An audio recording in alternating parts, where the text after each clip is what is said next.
you say where do ducks come from? Yeah, where do ducks come from? Well, where a father and a mother duck love each Shut other. up.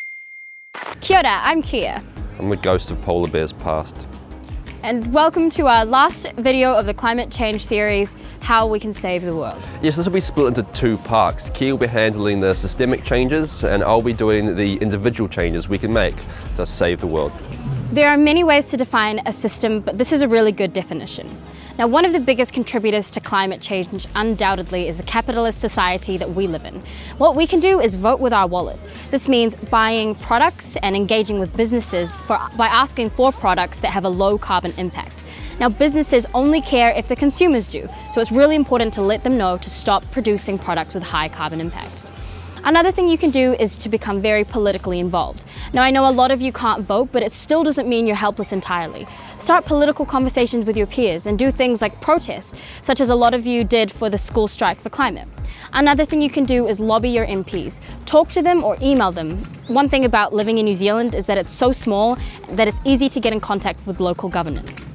So really get involved with that. Systems can take much longer to change, but they arguably have a much greater impact than individual actions. So it's time to start getting the conversation rolling and start individually making change as well. So you might remember the start of the first video where I said all the penguins are going to die. Now that was a joke, but while Kia was talking, Newshub just released an article that said that the second largest penguin colony in the world has just disappeared after an Antarctic ice shelf collapse.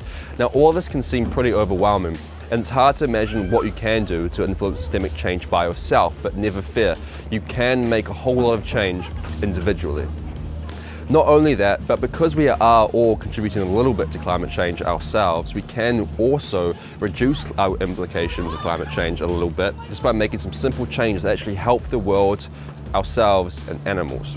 So the first thing you can do is educate yourself. Now, we have not been able to cover everything in this short video, but Google is your friend. The second thing is pretty obvious, and that's use more active transport. Walk, Lime, Onzo, get your mate to piggyback ride you.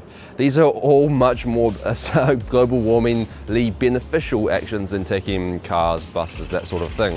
And although it would be hypocritical for me to say we should all go vegetarian, we can make changes by just reducing our red meat consumption a little bit and also eating less processed foods, instead going for more, natural fruit, vegetables, especially ones that we produce ourselves that are seasonal, to reduce kind of export emissions. And that's some of the things you can do just right now that would help reduce your global footprint. To conclude, there are a lot of individual changes that we can do to make an impact, but climate change isn't going to stop entirely unless the biggest systems actually make a difference.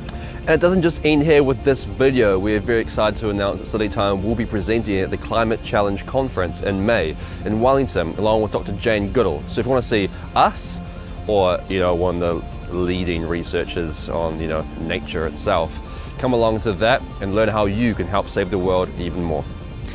Thanks for watching our Climate Challenge series. Remember, save the penguins. Save the penguins.